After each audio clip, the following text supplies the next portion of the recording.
15 এপ্রিলের পরেই রাজ্যে বিজেপি সরকার। বিজেপি ক্ষমতায় এলে বাংলার পুনর্জাগরণ। ক্ষমতায় এসে বাংলার পুনর্জাগরণের দাবি অমিত শাহের। সরকার গড়ে বাংলার সংস্কৃতির নবজাগরণের দাবি। बीजेपी सरकार का संकल्प 15 अप्रैल 2026 के बाद जब भाजपा सरकार बनेगी, बंग गौरव, बंग संस्कृति, उसके पुनर्जागरण की हम फिर से शुरुआत करेंगे। নরেন্দ্র মোদীর পর অমিত শাহ বঙ্গ সফরে এসে মতুয়াদের আশ্বাস দিলেন কেন্দ্রীয় স্বরাষ্ট্রমন্ত্রী। আশ্বাস দিলেন, কিন্তু নতুন ভোটার তালিকায় নাম উঠবে কিভাবে, সেই দিশা কোথায়? প্রশ্ন মতুয়াদের অনেকেরই। मतुआओं को डरने की कोई जरूरत नहीं है। এসআইআর করে ভোটটা কেটে দিল, আর এখন আবার বলছে যে ভয় নেই।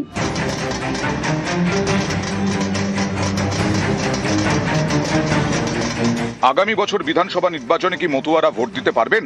এসআইআর চলাকালীন এই প্রশ্নই ভাবাচ্ছে মতুয়াদের অনেককেই। এই পরিস্থিতিতেই কয়েকদিন আগে বঙ্গ সফরে আসেন প্রধানমন্ত্রী নরেন্দ্র মোদী। মতুয়া প্রভাবিত এলাকার রানাঘাটে সভা করার কথা ছিল তাঁর, কিন্তু আবহাওয়ার কারণে নদিয়া যেতে পারেননি প্রধানমন্ত্রী।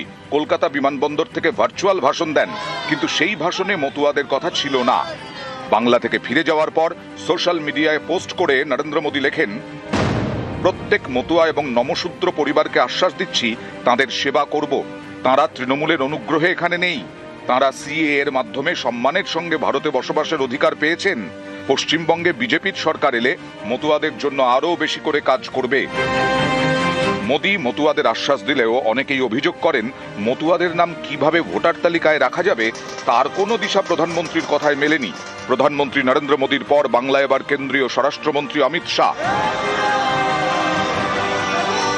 তিনিও আশ্বস্ত করলেন মতুয়াদের, কিন্তু নতুন ভোটার তালিকায় নাম উঠবে কিভাবে তার দিশা দেখাতে পারলেন কি? मतुआओं को डरने की कोई जरूरत नहीं है।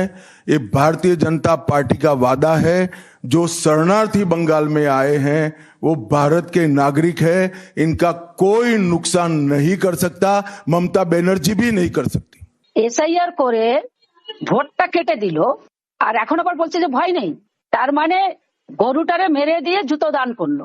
অমিত শাহ মতদের বারবার করে এসছে, আর বারবার করে এই ধরনের মিথ্যে প্রতিশ্রুতি দিয়ে দিয়ে তাদের আজকে ভোট নিয়ে, এবং আমি বলবো যে এখন লাস্ট অব্দি তাদের একটাই কথা, ভোট কেটে গেলেও কোনো চিন্তা নেই, আপনার নাগরিকত্ব দেবো। তার মানে কি এসবের মানে হচ্ছে যে মুসলমানের নাম করে, রোহিঙ্গার নাম করে মতদের ভোটটা কেটে দিয়ে তাদের ডিটেনশন ক্যাম্পে ঢুকাবে। আমরা 2002 সালের পরের থেকে যে ভোট দিয়েছে 24 পর্যন্ত, সেই ভোটে যারা দিয়েছে তাদের অধিকারটা থাকুক, সেই অধিকারটা দিয়ে যাক।